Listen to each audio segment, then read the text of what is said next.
What do you do when your worst fear becomes a reality?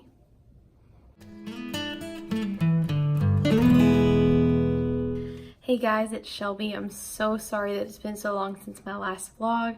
I've graduated college. I hope you had the time of your life. I just graduated with my associates in arts, and I just got accepted into App State University for my communications degree as well.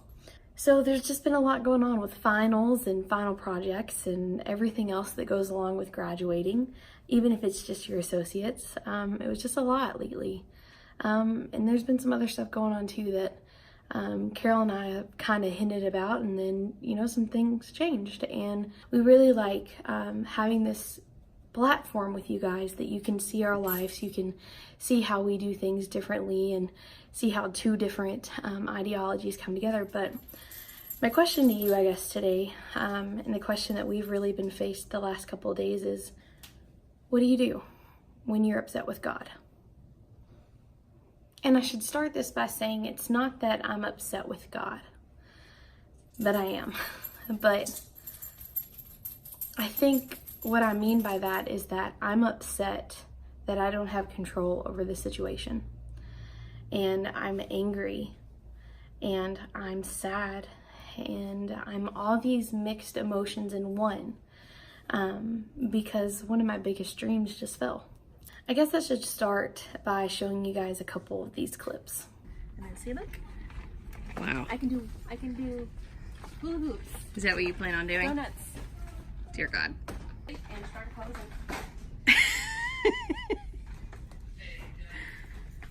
How do you turn it? Oh, wow. See, you don't have to lift it up. I'm on a walk to clear my mind. Just talk to God for a little bit. Pray for you. Pray for the situation, for guidance. You know, and just that everything works out well. Your mama and I cannot wait till you're here. Yeah, we were really excited because we were starting the process of having a little one, adding someone to our family. I was going to carry naturally. It's always something I wanted to do. I've always wanted to, you know, have a pregnancy, be pregnant. I had a miscarriage back in 2015, and it's just always been a dream of mine since I was little to be a mom. So we called a doctor, and you guys probably know through the last videos, we wanted to do IVF, but you know, we weren't necessarily sure due to me having endometriosis and PCOS and how that's affected my body and just different things like that. So we called my doctor, and the advice was, you know, stop all the medicine that you're on, and let's just see if your body can ovulate. Let's just see if it's something that your body can even do without the medicine. You know, we were really, really hopeful. We were really excited. You know, we had names picked out. I know that's the cart in front of the horse, but we talked about it every day. Just how this was just such a dream and something that we both wanted so badly. If you guys don't know about endometriosis or PCOS, you know, do the research on it. What happens to me though is I am insulin resistant. It's caused me, you know, with the weight gain and stuff. I'm getting that under control, but it also causes me not to ovulate. So my body does not ovulate on its own, and when it does, it's very rare. What usually happens when I ovulate is it turns into a cyst on my ovary. Like I said, just going back, the nurse had said, Dr. Savon wants you to stop medicine, stop your birth control, stay on metformin, which is for insulin resistance, but stop everything else that you're on. We did that. Wasn't a problem. Like I said, we were super excited, but I noticed, I want to say about 2 weeks in, that something wasn't right. Just something didn't feel right. What you don't know is that me being on this medicine, my body is better, my body is healthier because of the medicines I'm on. But you know, being off these medicines, it just completely messed my you know, my body up. So I went about a week just not feeling really well, and then after about that 7-day mark, started having a lot of pain in my right side, and I knew it was a cyst. I thought it was a cyst at least, but by day 2 or 3, I was like, this is not a cyst, this is something worse. So about day 5, I mean, this is with vomiting and just being ill, along with probably the worst pain I've ever been in my life. And I told Carol that I needed to go to the hospital, so I went to the hospital, and they checked everything else, and they couldn't see what was wrong. And then finally, I told them that I had PCOS, and they had said, well, do you think maybe it's something, that could be related to that? And I was like, this really just doesn't feel like it, because in this back of my mind, Hope, I just remember thinking, God, please don't let it be PCOS acting up. Let this, God, be my appendix, be my gallbladder, be anything else outside of this one thing that I'm so desperately hanging on to.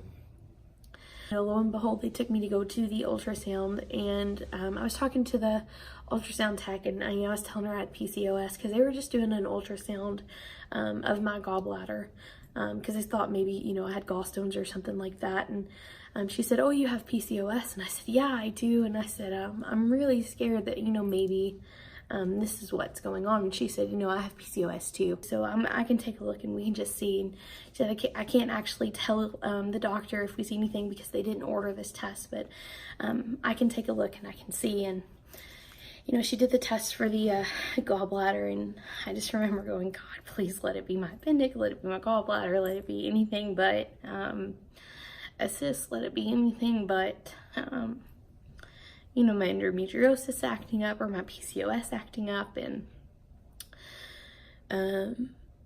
she did her scan, and then she said, well, I'm just gonna look real quick. And she did, and I had a softball sized cyst on my right ovary, which was the source of me being so sick, and the source of all the pain over the last week, 2 weeks that had been going on. So they take me back to my room, and they close the door, and I tell Carol what they found, and Carol's like, I thought maybe that is what was going on. And